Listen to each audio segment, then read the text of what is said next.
Some Kachoko.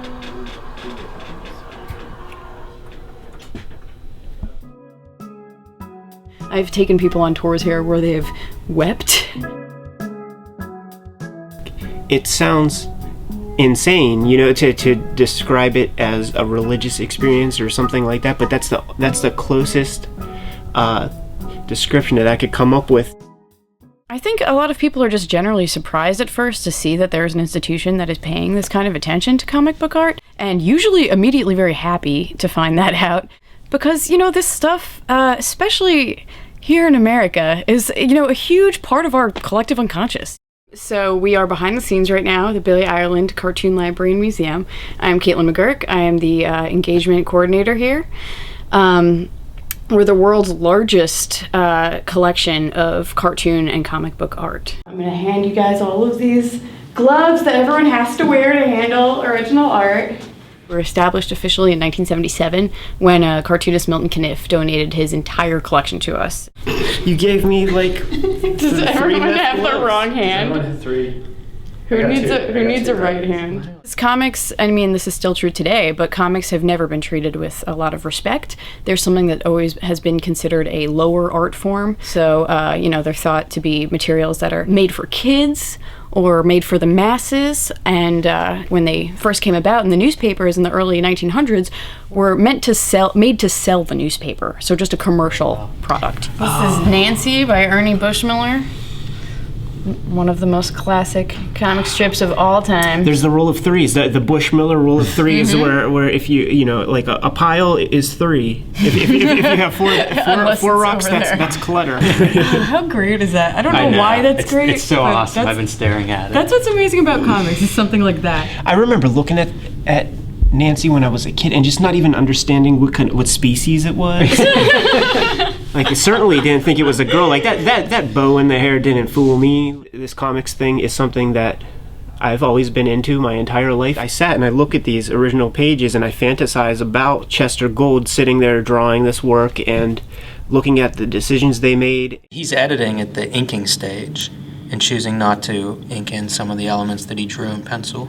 To like ink that in and then look at the two next to each other is like, the why is that better? You can see with this hand, it's like that one crazy. Clearly makes sense, yeah, because it wouldn't look like he's playing the piano. It almost looked like he's falling backward. Yeah. And it would swing your eyes like kind of out of the composition. You can look at that work that we have seen reproduced our whole life and see like, oh, this is how, if you want your book to print like these guys, if you want it to look like this work that you cherish, this is how it starts.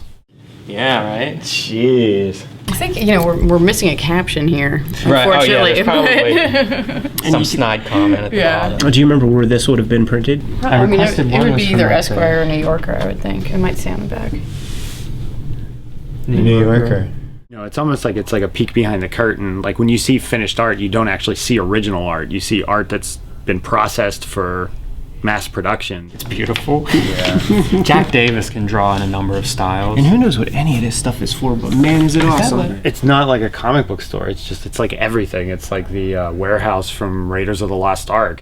These are the originals from the entire story of Our Lovely Home that was done by Robert Crumb with his wife Aileen Kaminsky Crumb, who's also a cartoonist. Robert Crumb being the person who's considered the founder of the underground comics movement back in the 60s. Well, it changed the entire face of comics. It's basically when people started to make comics that were much more personal stories. So most graphic novels now are memoirs, and that was not happening before underground comics started. It's happening more and more now, obviously. Graphic novels are being taken seriously on the academic level all over the place. Cartoonists are winning Pulitzers. Is that part of the archives now? Yeah, right. The Columbus Alive interviewed Ed Piskor, who is in residency at the Thurber House for the next 3 weeks. You know, James Thurber, who is a New York cartoonist, it's his childhood home. This is the second year they had a graphic novelist residency, and so I'm the second guy to participate in it.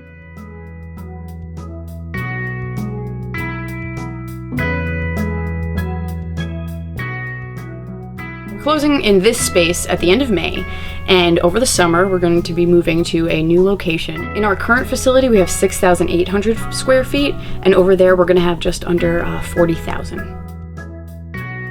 Comics weren't treated as art for the history of the medium, so having a place like this, it kind of changes the way people perceive it. Yeah, Caitlin hooked me up with this residency along with a couple other people, and nobody told me that the house was haunted. And I'm staying out. I found out the day before. The house is erected on the remnants of a burnt-out psychiatric. Well, I guess it would be called an insane asylum in the 1800s, right? Yeah. You know, there's lots of terms like Dagwood sandwiches and stuff like that that have come from comic art. You know, the term yellow journalism came from the Yellow Kid, which was the very first comic strip. You know, people don't even necessarily always know how much comics has influenced the world that we live in, the culture that we live in.